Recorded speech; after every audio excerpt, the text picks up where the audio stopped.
Hundreds have been left injured in clashes amid reports of Spanish police using force as voters in Catalonia defy Madrid. There have been reports of rubber bullets being fired by the Spanish police as a part of that crackdown on the independence referendum. Meanwhile, Spain's Deputy Prime Minister has said that police is protecting democracy in Catalonia and that the police force used in the voting process is proportionate. She also said that Spanish laws have to be respected. Take a listen in to what the Deputy Prime Minister of Spain had to say. Ellos han cumplido las órdenes de la justicia, han actuado con profesionalidad y de modo proporcional y proporcionado. El objeto de sus actuaciones nunca han sido las personas, sino el material electoral. Han buscado siempre proteger los derechos y las libertades. Spain has banned the Catalan referendum, terming it as illegal and unconstitutional. Spanish police entered polling stations, breaking glass doors and seizing ballot boxes. Let's now take a listen in to what the Catalan president had to say a short while back.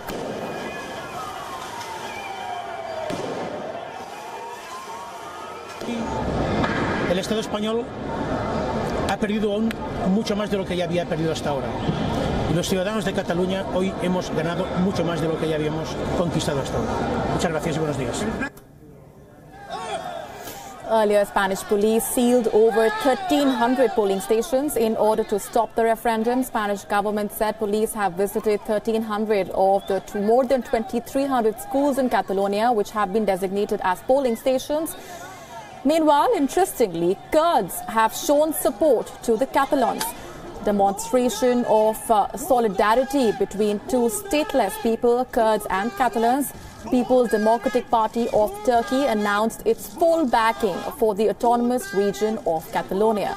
Earlier, thousands of people demonstrated in Barcelona and Madrid, waving Spanish flag in favor of Spanish unity and against the referendum on independence.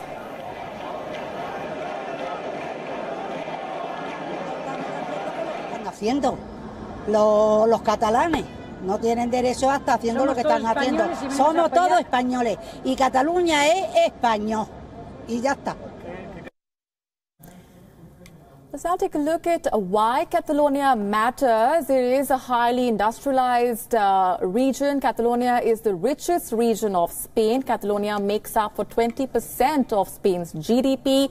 The region has carved a niche as the mecca of coastal and mountain tourism. It also houses Spain's leading metalworking, food processing, pharma and chemical industries.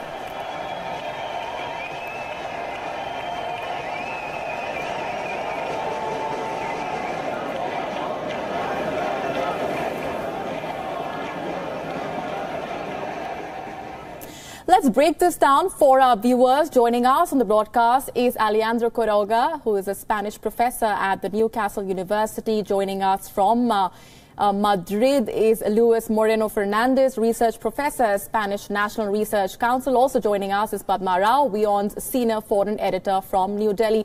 Coming to you first, Padma, the issue of legality of this referendum has been discussed, been debated upon. In your view, to what extent was Catalonia in its right to call for that referendum, and also to what extent was Spain's clampdown, leaving 400 people injured, actually in its full right?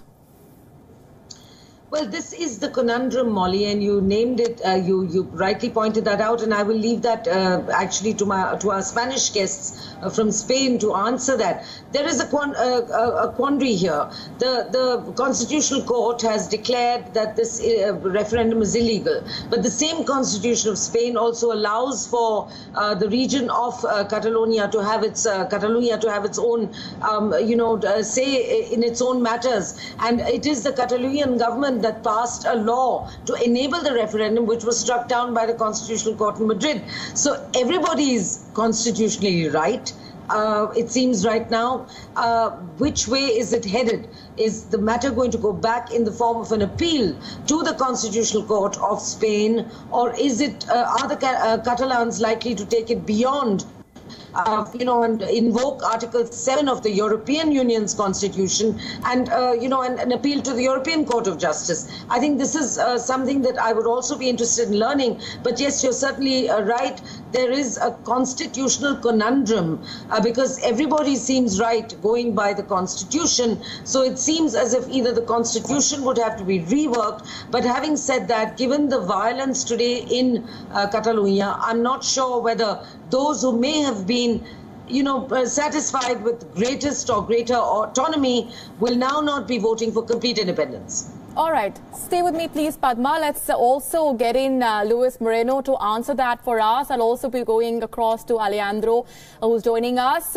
Luis, first to you, that issue of the constitutional conundrum, the issue of legality when it comes to the referendum, and also as a part of the crampdown that's been carried out by the Spanish authorities. Where do you stand on that? Well, good evening to you. Clampdown. Really, we are talking here about scuffles and some minor injuries. So, all things considered, I was expecting perhaps a worse scenario, but things are not too bad. People have been able to vote, or at least to perform this kind of voting, even though, as you know, this is really more a matter of the Catalan government to go ahead with this idea that people have the right to vote about self-determination. Here we're talking about self-determination. The Spanish constitution is clearly a constitution which doesn't allow self-determination referenda as the one that the Catalan government wanted to actually have today. So this consultation has been unwarranted and illegal. Problem has been basically for the police forces that they had to obey the judge orders. It's not so much the government, but the judge declare that this consultation was on no legal grounds. So, well, really, it's not so much a constitutional conundrum as a political conflict. I mean, here we are facing a political conflict between the regional government, the government of the autonomous community of Catalonia and the rest of the state. And to me, the big question to be addressed right now is what's going to happen tomorrow. Because some people think or believe that the Catalan government might go to declare what is called the DUI, a Declaration of Unilateral Independence. Okay. Stay with me, please. Luis, let's also get in Alejandro onto the discussion. You've been listening into the remarks coming in. I also want to ask you, we're looking at more than 400 people injured as a result of that crackdown that's been carried out by the Spanish police. I want to ask you, does this violence now clear the pitch for Madrid, or will this now lead to even more rhetoric coming in from the Catalans when it comes to demanding freedom? Well, in a way, yes, but I think Luis Moreno that in constitutional terms, this is very clear. In constitutional terms, this has been declared illegal and unconstitutional by the Constitutional Court. And what we have is a political problem of a tension between the central government and the Catalan government. So in that sense, I can enter there, but is more of a pretty sort of a political rather than legal issue. In terms of the clampdown, it is true that this is going to help the pro-independence movement and the Catalan government, because they needed that idea that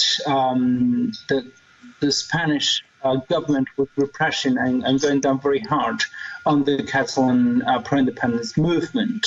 But so in international terms, in terms of the image, this is a victory, no doubt, for the pro-independence Catalan government.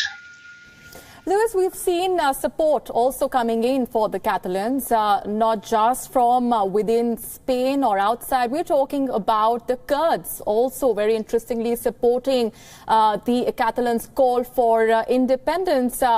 Is that surprising to you, or does that mean that the support is only symbolic? We've got the People's Democratic Party of Turkey, the pro-Kurdish party, saying that they support the Catalans there. I'm sorry, I didn't get. You talk about the Basques? I'm talking about the pro-Kurdish party, People's Democratic Party of Turkey, which supports Kurds right. when it comes to the Kurdistan referendum, also supporting the Catalans for this referendum, saying that they stand by the Catalans. According to you, is this support just symbolic? Well, yes, of course, it's symbolic. But do you think that, does this surprise you? Does this support surprise you? No, it doesn't. I mean, really, basically, all the peoples with all the so-called stateless nationalisms, they really share same aim. By principle, they would like to have a state. That's why we call them, in academic term, stateless nationalism. That's very much a case of these secessionist nationalists in Catalonia. They would like to have a state on their own, and very much the same like other cases. This doesn't have to be that way, because as I said earlier, I mean, in Catalonia, there are some other you may call them nationalists, which are not willing only to have access to self-government by means of breaking up the state. But that's another story. Problem is that now it's a high polarization, and so it's either you are with me or against me, I'm afraid, and that is a problem really for the future. How to really recompose a climate of negotiation or dialogue. But let me tell you that in the case of Europe, it's very unthinkable that sort of a sub-state region like Catalonia could have access to independence in the state of beings that we are facing now. France or Germany, they made very clear, I mean, both Frau Merkel, I mean, the Chancellor, or Emmanuel Macron, the President of the Republic, the French Republic, that they were not very sympathetic, to say the least, on the cause of Catalonia becoming independent. Right, Padma, that's a very interesting point that being made by Luis, that of polarization, what it really means for the European Union. There is, of course, a larger concern that this referendum could galvanize similar movements in the nearby regions as well, like Valencia, like the Balearic Islands. Well, you know, I'm asking myself, what would the Balearic Islands, or what would Valencia, or what would the Catalonia actually be able, would it be able to survive on its own, yes. You know, within the European Union or without the European Union? But to get back to our guests from Spain, and I'm very pleased to have them, Molly, if I may ask them, you know, if this referendum has been declared illegal by the Constitutional Court, then why did Madrid not allow the referendum to simply go ahead? You know, without the violence, without the heavy police presence. I mean, you could have just stood by, ensured safety and security, with which the local Catalonian police were already there for, and allow the referendum to go ahead, because the results would have been illegal anyway. And a second and last question, if I may squeeze it in. Why now, gentlemen? Why now? We know that this problem has existed for 1,000 years.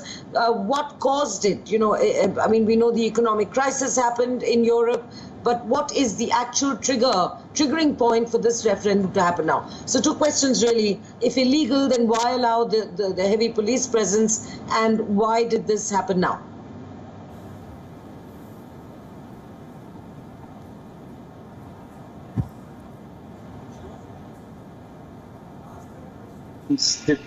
Alejandro, yes, go ahead.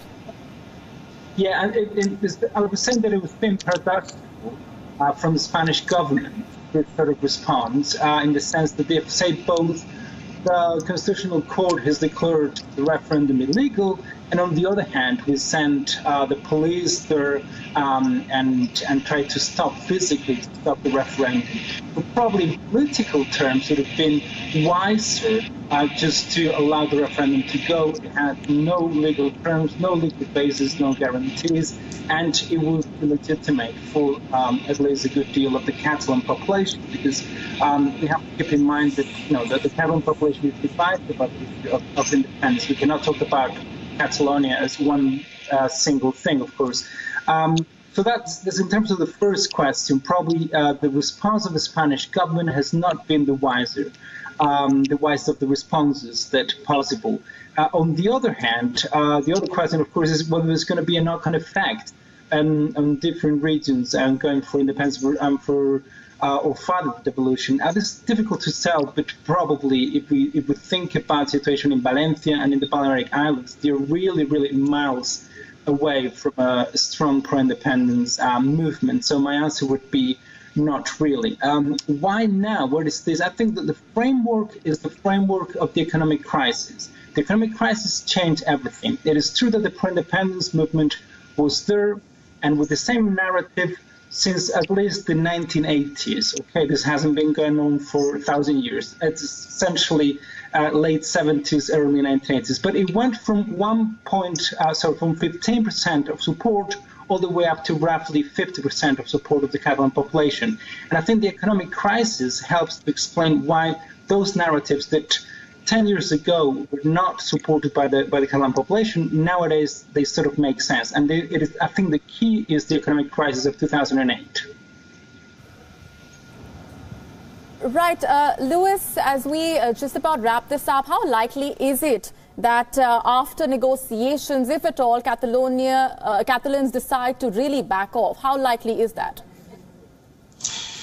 No, well, that's really the big question to be answered. As I told you before, we are expecting. Well, I hope it doesn't come out that way, but some people are expecting a declaration of unilateral independence by the Catalan government. That could trigger, new developments in a way which is difficult to foresee right now. Because in such a situation, then the Spanish state might suspend the autonomy of Catalonia. And here we are facing really a big political development.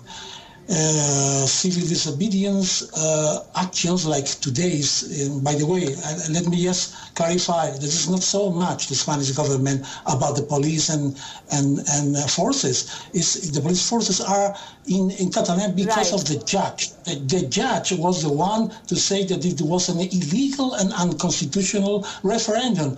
And on the request of the judge, of the judiciary, police forces are there. So let's not confuse the listener, on these things. So, and the big question is the one I mentioned before.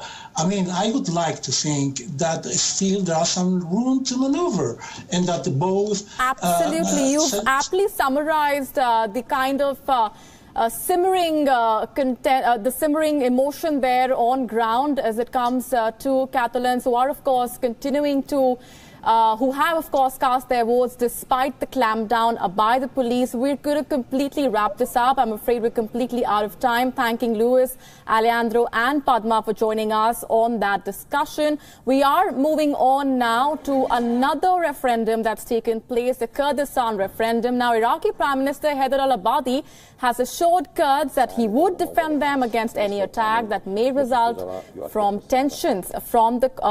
tensions over the controversial referendum to split Iraqi Kurdistan from Baghdad. Now, Abadi broke the news on Twitter, calling Kurds first-class citizens, and he was referring to any attack, whether internal or external.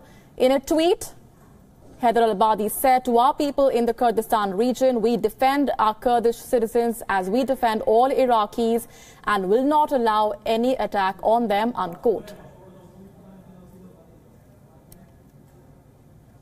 Let's go straight across to Dr. Val Awad joining us on the broadcast for more on this. Dr. Awad, how surprised are you with this statement that's come in from Haider al-Abadi? Well, it is, Iraqi looking at all the citizens of Iraq as one, equal under the constitution, which was actually drafted by the Iraqi new government after the American invasion, along with all the factions of the Iraqi society, like the Kurdish, mainly the Kurd, who were part of the constitution of Iraq, in forming a federal kind of a state during the American occupation, and continued till the liberation until 2014, when the Daesh was created, or IS, Islamic State, terrorist organization. Then the crisis of ambition of Barzani to go for an independent have created this kind of rift between the central government and the regional government. Dr. Awad, this also comes at a time when sentiments, of course, are running high after the recently conducted Kurdistan referendum. I want to ask you this. Is this not an extremely strategic statement coming in from the Iraqi Prime Minister there? What, according to you, is he trying to achieve? Well, I think he's trying to achieve to avoid the bloodshed inside Iraq, because Iraq have already suffered for a long time from the Iraq-Iran war. They suffered on the Kurdish and the Iraqi government war with the central government. They suffered at the hand of Daesh. They suffered at the hand of during the invasion. So all this time have brought misery to Iraq, divided the society. And now, after the whole community came together to fight IS, and this is suddenly of timing of the independent or the self-determination of this referendum have really created some kind of uneasiness among the Iraqi population, which definitely they will not, succumb to the pressure and give up, especially Kirkuk, which is 1/4 of the Iraqi oil is in that area, and Barzani, the ambitious leader, he is always eyeing that oil place. So it is a closed enclave, and it will be impossible for the Kurdish to survive, taking in consideration that the 4 countries surrounding it are not willing to allow it to go for an independence.